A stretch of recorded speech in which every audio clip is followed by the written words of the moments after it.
부처님은 좀 특이한 능력이 있으셨어요. 특별한 능력이죠. 특이하기보다는 대단한 능력이기도 하고 특별한 능력이 있는데요. 사람을 멈추게 하는 힘이 있었어요. 그냥 그 앞에만 가면 멈춰지는가 봐. 아주 급한데도, 급한 일이 있는데도 불구하고 부처님 앞에만 가면 딱 멈춰서 부처님을 보게 해. 이제 그러니까 우리 보면 이렇게 여러 사람이 있어도 시선이 가는 사람이 있잖아요. 여러 사람이 있어도 그 앞에 가고 싶은 사람이 있잖아. 없나요? 그런 사람이 있어요. 설마 나는 아니겠지. 뭐, 내가 그런 사람이 얼마나 좋겠습니까만. 우리 부처님은 그런 능력이 있어요. 우리 야사라는 비구 있잖아요. 부처님의 6번째 제자가 되는 오비구 그 다음에 바로 야사라는 청년인데요. 야사라는 청년은 이제 바라나시에 살고 있는 대부호의 아들이었어요. 아버지가 큰 장사꾼인데 여름 궁전, 가을 궁전, 겨울 궁전, 궁전을 3개씩이나 이제 갖고 있는 큰 부잣집 아들이에요. 그래가지고 날마다 파티, 날마다 클럽, 뭐 이래가지고 날마다 이제 그 풍악을 울려라라는 이런 해서 남녀 처녀 총각들이 모여서 맨날 파티를 하는 그런 이제 기분 좋은 꽃 같은 날들이었어요. 그런데 그것도 하면 지겨운지 난 안 해봐서 지겨운지 잘 모르겠구만. 그것도 하면 지겨운지 그걸 하면서도 굉장히 무상함을 많이 느꼈대요. 한날은 거하게 놀고 눈을 딱 뜨니까 전부 다 이제 기공자, 기공녀 같은 처녀 총각들이 그 낮에는 멀쩡하던데 자는 모습을 보니까 침 질질 흐르고 뭐 오줌도 싸고 똥도 싸고 뭐 아이고 이건 저 어우 세상에 이렇게 앞과 뒤가 저렇게 다르구나라는 그런 무상함 때문에 견딜 수가 없어. 너무 힘들어. 그게 그런 무상함에 그런 무상함들 한 번씩 느끼잖아요. 너무너무 무상해서 견딜 수가 없어서 뛰어갔어요. 미치도록 뛰었어요. 미치도록 뛰고 하는데 미가다야라는 지금의 사르나트죠. 거기에 이제 이르게 됐어요. 뛰고 하다가 그러다가 이제 그 어느 수행자가 밤에 한밤중에 새벽에 나무 밑에서 이렇게 수행하는 것을 보고는 멈췄다니까. 막 뛰다가 막 미쳐 달리다가 마음이 멈췄어. 그래 저 가가지고 이렇게 그 앞에서 멍하니 이렇게 바라보고 있는데 부처님이 일로 와봐라 해가지고 이제 말씀을 해주셨어요. 뭐가 그렇게 널 힘들게 하니? 그러면 그렇게 하니까 이제 그 아까 말한 대로 그런 것들이 너무 힘들어요. 부처님 이렇게 하니까 세상은 무상한 것이다 라면서 세상의 이야기를 해주고 또 인과법의 이야기를 했어요. 보시를 많이 하면 공덕이 되고 계율을 잘 지켜서 이렇게 하면 하늘나라에 날 수 있고 하는 시론, 계론, 생천론 이런 이렇게 그 인과에 대한 이야기 보시를 많이 하는 게 시론이고요. 도덕적으로 완성해야 된다. 사람이 착하게 살아야 된다는 게 계론이고요. 그렇게 공덕을 자꾸 쌓으면 생천, 천상에 태어난다라는 이런 이야기를 해주고 세상 고통이고 고통의 원인은 무엇이고 또 고통이 소멸된 상태는 있는 것이고 그 길로 가려면 어떻게 해야 된다 이런 말씀도 젊은이에게 해주니까 너무 가슴이 와닿아서 그 순간 수다원의 경지에 이르게 됐어요. 그 순간 듣는 것만으로도 수다원의 경지에 이르르고 부처님께 귀의한다라고 절을 올리고 그랬어요. 그때부터 이제 이 야사 청년은 좌선을 시작했어요. 부처님 옆에서 같이 법문을 듣고는 쭉 밤새 앉았어요. 좌선을 했어요. 그런데 집에는 난리가 난 거지. 집에 이제 아이가 없어졌잖아. 기공자가 없어졌잖아. 그래서 아버지가 이제 찾으러 다녔어요. 이 같은 친구들하고 물어봐도 아무도 몰라. 그래 이제 목격자를 새벽에 봤다는 목격자 이렇게 해가지고 절로 찾아가지고 갔는데 안 보이는 거예요. 그러니까 아들을 찾으러 막 다니는데 안 보이는 거예요. 아무리 가도. 아버지 마음이 어떻겠어요. 아들이 어떻게 됐나? 어제 술도 좀 한잔 했을 텐데 괴한한테 당하면 안 될 텐데. 그래서 그러던 차에 부처님을 또 만나게 됐어. 부처님은 부처님은 또 실력을 발휘해 가지고 옆에 야사를 안 보이게 했어. 실력을 나눠 가지고 이 아버지가 아들을 못 보겠단 말입니다. 뭔 심술인지 몰라도 못 보게 했어. 그리고 아버지는 아들을 찾으러 가야 되는데 갑자기 부처님 앞으로 가는 거예요. 아니 아들을 찾으러 가야 되잖아. 근데 부처님 앞으로 가서 혹시 못 봤습니까? 앉아보세요. 앉아보세요. 그런데 이상하게 정말 몸이 앉는 거예요. 그래가지고 거기서 이제 역시 아들한테 한 얘기대로 실은 보시를 많이 하면 좋은 공덕이 돼서 좋은 보시를 많이 하고 선한 마음을 잘 가지면 천상에 태어난다라는 실론, 개론, 생존론을 이야기를 했어요. 그런데 아버지는 아들 찾을 생각을 안 하고 계속 듣고 있네. 보통 아들 때문에 안 들리기 마련이잖아요. 근데 부처님의 신비한 능력이라니까요. 계속 그 이야기를 듣고 있다니까요. 그러더니 너무 좋아서 당신께 귀합니다 라면서 당신을 평생토록 모시고 싶습니다 라면서 이제 원력을 세우니까 그때서야 이제 부처님이 실력을 슉 걷어가지고 옆에 아들이 있네? 아니 조금 전에 안 보였는데 이제 보이네? 이제 가족 상봉을 한 거죠. 이제 이상가족.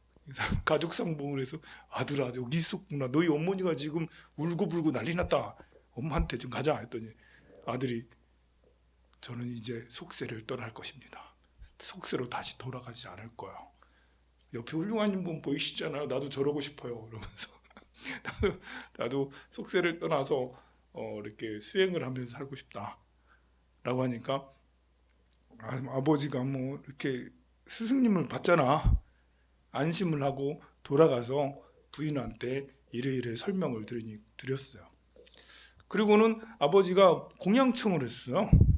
오비구와 함께 부처님 우리 집에 와서 공양 좀 드세요. 해서 공양청을 해서 부처님과 오비구 야사까지 다 가서 집에 가서 공양을 드시면서 법문을 또 이렇게 했죠. 거기에는 야사의 부인이 있었고요. 옛날에는 일찍 결혼했잖아요. 20살 청년이라도 야사의 부인이 있었고 야사의 어머니도 같이 공양을 준비해서 드렸어요. 야사의 어머니와 야사의 부인도 부처님이 하시는 설법을 듣고는 감화를 받아서 부처님께 귀합니다라고 하자 부처님이 길을 잃은 자요, 어둠에 헤매는 자요, 내게로 오라 이러면서 그 넘어진 자를 일으켜 주듯 그 부처님께 귀한다라고는 그런 말들을 부처님께 해드리고 그리고 이제 부처님의 제자가 됐죠. 그래서 야사의 부모님이 최초의 부처님의 제자가 되고요. 야사는 6번째 아라한이 되었어요. 그러자 이 이야기가 절친들한테 싹 퍼지기 시작했어요. 최측근 절친 또 4명이 있거든요. 와가지고는 네가 출가했다며?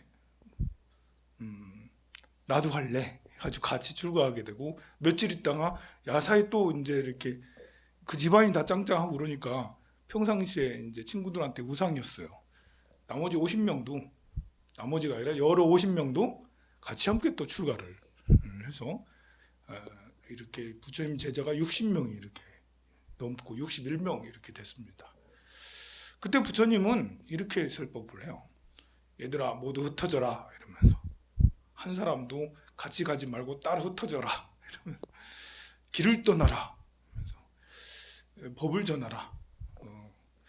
혹시라도 착한 나이가 있을 수 있다. 착한 사람이 있고 말을 알아들을 수 있는 사람이 있고 이 말을 듣지 못하면 악행을 하는 그런 사람들이 있을 수 있으니 그런 사람들을 위해서 법을 설하라. 법을 전하라.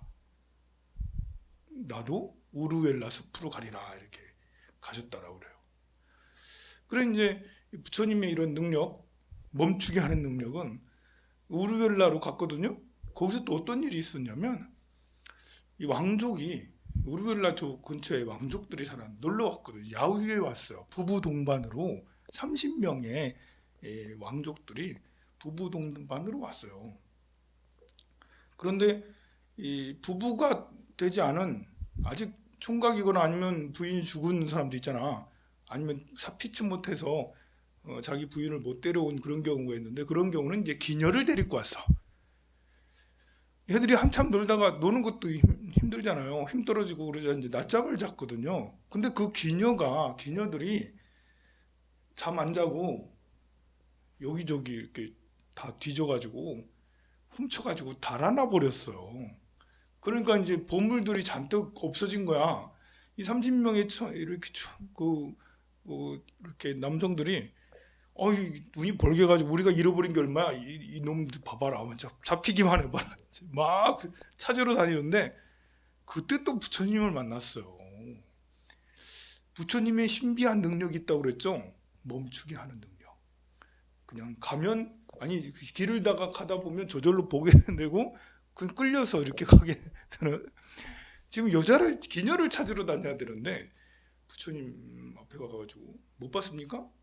똑같아. 못 봤. 그러지 말고 일로 와봐라.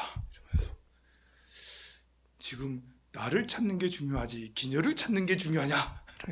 나를 찾는 게 더 중요하다. 라면서 너는 스스로를 찾는 게 더 중요하니 기녀들을 찾는 게 중요하니 하니까 이제 그래도 왕족이다 보니까 그렇습니다. 나를 찾는 게 중요하죠. 그러면서 부처님은 또 얘들한테 기시론, 개론, 생천론과 사성제 8정도를 이야기를 해서 이 30명도 다 출가하게 만들어요.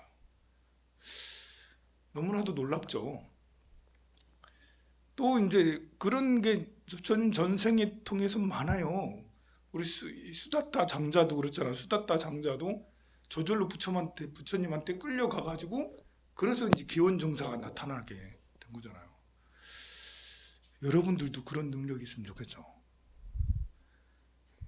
그러려면 일단 공부를 많이 해야 되고, 이 사람에게 이제 인기가 많으려면 저 사람 참 좋은 사람이다 라는 그런 느낌을 받으려면 필수가 공부예요.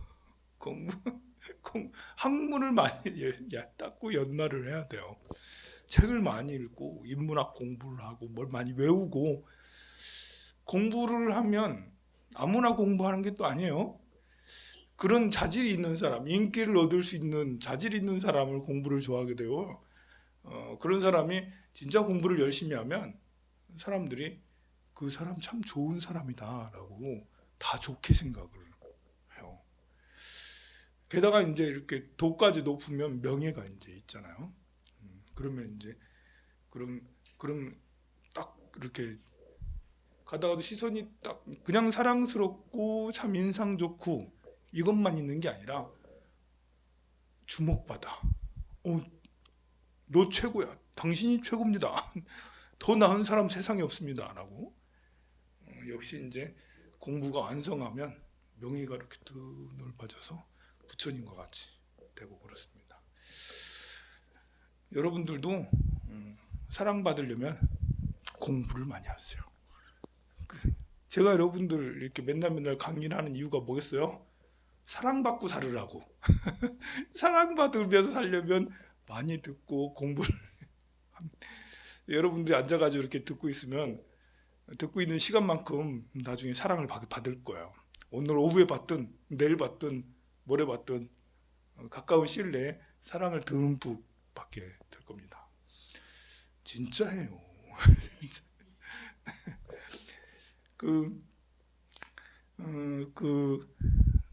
내일 모레 일요일 날 우리 어린이 청소년들에게 자부들 애들 엄마 아빠들하고 애들하고 해서 2020년 계획을 이제 2020년 어린이 활동들은 이렇게 할 거예요 라고 계획을 발표를 해요. 그래서 평상시 일요일 날은 아이들 엄마들이 밥을 해주고 그랬거든요. 근데 밥 해주는 시간에 이제 그 발표회를 해서 그럼 누가 밥을 해주지? 이 사람 애들도 밥을 먹고 일요일 날 온 사람들도 밥을 먹고 해야 되는데 되게 고민해가지고 짜장밥을 할까 카레밥을 할까.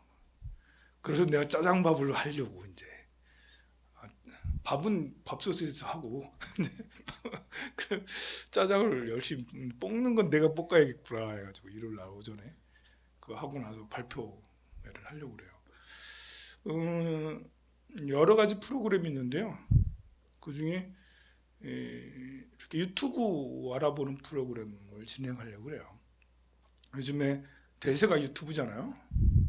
여러분들도 이제 그 KBS, MBC 이거 안 본 지 오래된 사람도 있어요. 유튜브를 계속 보다 보니까 그걸 안 보게 되는 사람들도 있어요. 아니면 KBS, MBC 보는 게 많이 줄고 유튜브 보는 것이 더 많아지는. 근데 대부분의 이제 그 젊은 층들은 아예 테레비를 몇 달째 지금 안 본 사람도 많아요. 테레비를 몇 달째 안 보고 유튜브 보거나 인터넷 기사 검사를 하거나 그렇게 이제 보고 해서 유튜브가 성장이 굉장히 많이 테레비보다 더 많이 보는 만큼 됐어요. 근데 그게 그렇게 된 비결이 여러 가지가 있는데 그 중에 이제 중요한 게 그걸 하니까 돈을 준다는 거죠. 이제 돈벌이가 된다는 거야. 이게 1000명이 넘어가면 구독자가 1000명이 넘어가고 조회수가 어느 정도 되면 계정을 유튜브에서 따로 준대요. 그리고 이제 입금을 시켜준대. 거기에서 실적에 따라서. 그럼 10,000명이 넘어가고 조회수가 뭐 수천 수만 회가 되면 그러면 이제 수십만 원 내지 수백만 원으로 이제 10만 명이 넘어가면 이제 수백만 원으로 넘어가는 거고요. 이렇게 심지어는 한 달에 수억을 이렇게 받는 그런 유튜버도 많이 있어요. 수십만 명 되면 한 달에 수억 원이 되는 한 달에 수억 원이. 그러니까 거기에 매진하고 그러죠. 우리 다음 블로그 그리고 네이버 블로그 옛날 블로거들 대세대가 있었죠. 지금 블로그 파워 블로그란 말이 사라졌어요. 지금 없어졌어요. 파워 블로그. 왜 그러겠어요? 파워 블로그에서 돈 주는 게 아니에요. 파워 블로그에서 돈 버는 이런 게 아니에요. 물론 용돈벌이는 조금씩은 낼 수 있어도 누가 홍보해주고 그러니까. 근데 그거 가지고는 안 되는 거죠. 파워 블로그 할 수 있을 정도면 유튜브 와가지고 수십만 명 구독자하고 조회수 수만 회 조회 수십만 조회면 이러면 이제 비교도 안 되니까 파워 블로거들이 전부 다 이쪽으로 이제 이사를 왔어요.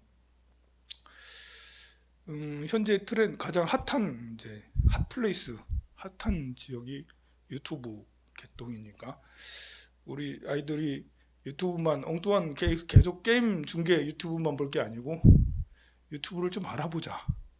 그래서 내가 유튜브를 잘 아는 사람은 아니지만 그거를 강의해 줄 수 있는 사람이 사실은 잘 없고요. 뭐 40대 50대 가서 그걸 누가 강의하겠어요. 그런 것들은 이제는 아이들이 스스로 공부를 해야 되는 때예요.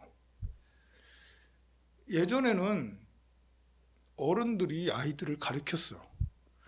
지금은 그렇게 하면 안 돼요. 그럼 아이들이 틀에 갇히게 되고요. 아이들이 자율성이 많이 떨어지고요. 창조적인 정신이 사라지게 돼요. 수동적이 돼요. 지금까지 3차 산업혁명 시대까지는 그렇게 해도 됐어요. 왜냐면 애들이 나사를 열심히 조이기만 잘해도 되거든. 그냥 공대 가가지고 연구만 좀 이렇게 시키는 것만 잘하면 됐거든. 근데 지금은 그게 아니거든요. 지금은 해마다 달라져요. 해마다. 한 2년 전 일은 옛날 얘기예요, 이제. 2년 전 일은 2017년 일은 옛날 얘기라니까요. 2017년은 한참 지났다니까요. 그만큼 빠르게 변해요. 지금 전 세계 시가총액 1위부터 5위까지 하면 애플, 구글, 페이스북, 또 아마존 이런 것들이잖아요. 전부 다 이렇게 서비스죠. 그리고 2000년 이전에는 없었던 거예요. 다 2005년에서 15년 사이에 만들어졌던 거예요. 아니 그런 기업이 아직도 20년이 되지 않은 기업이 세계 제1등 천조 시가총액이 1000조나 되는 그런 기업으로 다 성장했다니까요. 그럼 1년에 몇 조씩 성장한 거야. 1년 그러니까 지금 이렇게 빨리 변하고 있으니까 그럼 우리 어른들이 아이들을 가르쳐주는 시대는 지난 거야. 지금은 아이들이 스스로 아이들끼리 해가지고 자기들끼리 해서 배워가야 되는 시대인 거예요. 아직도 고지식한 어른들은 어른들이 아이를 이렇게 교육시켜야 된다라고 그런 생각하는데, 그럼 나라가 망해요. 지금 우리나라가 지금 주식이 죽을 쓰고 있잖아요. 왜 주식이 죽을 쓰는 줄 알아? 왜냐하면 우리나라 1등부터 10등까지 쭉 보면 삼성, 뭐 LG, 뭐 이렇게 그 어디야, 또 반도체 하는 데 있잖아. 하이닉스, 또 SK, 뭐 1등부터 10등까지 보면 네이버 말고는 네이버하고 셀트리온 말고는 전부 다 제조업이에요. 제조업으로 투자하는 그런 제조업, 옛날에는 제조업에 투자하는 비율이 한 40%, 50% 됐어요. 사람들이 제조업 전성시대였으니까. 지금 전 세계적으로 제조업에 투자하는 건 10%밖에 되지 않아요. 그러니까 우리나라는 지금 투자할 종목이 없는 거예요. 경기가 나빠서 주식이 안 오르는 게 아니라 어디다 투자해야지? 삼성 오를 만큼 올랐지? 그 하이닉스도 오를 만큼 올랐지? 그 다음에 다른 제조업 기업들은 미래가 안 보여. 세상에 미래가. 현대자동차 계속 오르다가 계속 내려가다가 지금 정지하고 있잖아요. 오를까? 그래서 불안해. 사람들 불안해. 어디 미래가 안 보여. 막 이러면서. 그래서 계속 주식이 정체되고 있잖아요. 우리나라는 그 미래를 향한 준비가 전혀 안 돼 있는 그런 상태가 돼버린 거예요. 그러니 아이들에 관해서도 여러분 우리가 생각을 바꿔야 되죠. 지금처럼 생각하고 있으면 망해버린다. 지금 이렇게 준비가 안 돼 있으면 그 제조업들은 전부 다 쭉 이렇게 내려가고, 우리는 사실 일찍부터 시작을 했어. 다음하고 뭐 이런 것들이 엄청 일찍부터 했잖아. 90년대 중후반부터 세계에서 제일 빨리 그 네트워크를 이렇게 광랜을 깔아놓고 다 그랬잖아요. 그런데 2005년부터 지금까지 이제 거의 뭐 제대로 하진 못했어. 어쨌든 우리는 그런 빠른 변화에 대응해서 아이들은 스스로 공부하게 하는 것도 좋은 방법이다. 합니다. 그리고 아이들한테도 선물을 주려면 핸드폰이나 아니면 돈 주지 말고 주식을 줘요. 주식을. 생일 선물로 주식을 주라고. 물론 여러분들이 주식을 뭐 안 해서 하든 안 하든 내가 주식을 한다는 게 아니에요. 저는 이제 이렇게 어떻게 하는 것이 더 현명할까? 이렇게 부동산은 부동산은 선물을 줄 수 없잖아. 여기다 땅 받아라 이렇게 할 수는 없잖아. 근데 주식은 쉽잖아요. 그냥 한 주, 생일 선물로 삼성전자 한 주, 생일 선물로 그 다음에 하이닉스 한 주, 그 다음에 다른 거 한 주, LG전자 한 주, 뭐 이렇게 한 주씩 주라고 한 주씩. 그러면 그게 이제 금융 교육이라고 할 수가 있어요. 여러분들이 금융 교육을 안 받아가지고 그래가지고 다들 가난뱅이를 먼저 못 하고 있잖아 지금. 여러분들이 10대 때부터 금융 교육 받았으면 벌써부터 저 삼산에 미리 땅 사놓고 그랬을 텐데, 그죠? 근데 금융 교육을 하나도 안 받아놨으니까 남들 다 갈 때 나는 제일 뒤에 막차 타고 그러다가 이제 빚이 잔뜩 쌓이고 말이지. 그러지 말고 나는 못했어도 다른 방법도 여러 가지가 있겠지만 가장 쉬운 방법이 그거에 선물로 그냥 옛다 한 주, 옛다 한 주. 주식은 오랫동안 장기간 투자하는 것은 괜찮다고 저는 봐요. 금방 사서 금방 팔고 이런 것들은 그야말로 투기잖아요. 그래 이제 그런 거 하고, 또 아이들하고 여행 가고 그러면 아예 카드를 줘요. 아예 카드를 줘서 지금 2박 3일 1박 2일 어디 갔다 가는 거 네가 다 계산을 해. 뭐 이렇게. 그리고 영수증 꼬박꼬박 모아서 나중에 그 집에 돌아가서 총 결산을 같이 부모하고 같이 해요. 이래야지 이렇게 그 삶의 어떤 세상 돌아가는 거, 세상 이렇게 살아가는 그걸 익힐 수 있어요. 본래 10대 때 다 익혀야 되는 거예요. 10대 때. 20대 후반에 사회에 나와가지고 뭐 하는 건 늦었어요. 10대 초반부터 여러분들이 아예 자산을 맡겨가지고 같이 운용을 해야 돼. 가족들이. 그래야지 애가 나중에 제가 여러분들한테 세상에 다 돈이 필요 없어. 옳지 공부만 하세요. 그러면 여러분들 하는 말이 뭐냐면 스님 세상 물정을 몰라. 돈 없으면 어떻게 사요? 막 이러잖아요. 이상한 얘기 하지 말라고. 근데 막상 여러분들이 무식하게 산다니. 여러분들 너무 이렇게 돈이 필요하다면 돈을 제대로 현명하게 이렇게 벌고 제대로 쓰고 벌고 하는 걸 할 줄 알아야 되잖아요. 다 필요하다고만 생각하고 있지 현명하게 하지는 못하고 있어요. 그래서 설명을 드리는 거예요. 점심 공양 많이 드시고 일요일 날 제가 짜장을 만들어 놓을 테니까 짜장에다 밥 비벼 먹으면 엄청 맛있거든요. 그래서 그거 드시러 오세요. 성불하세요.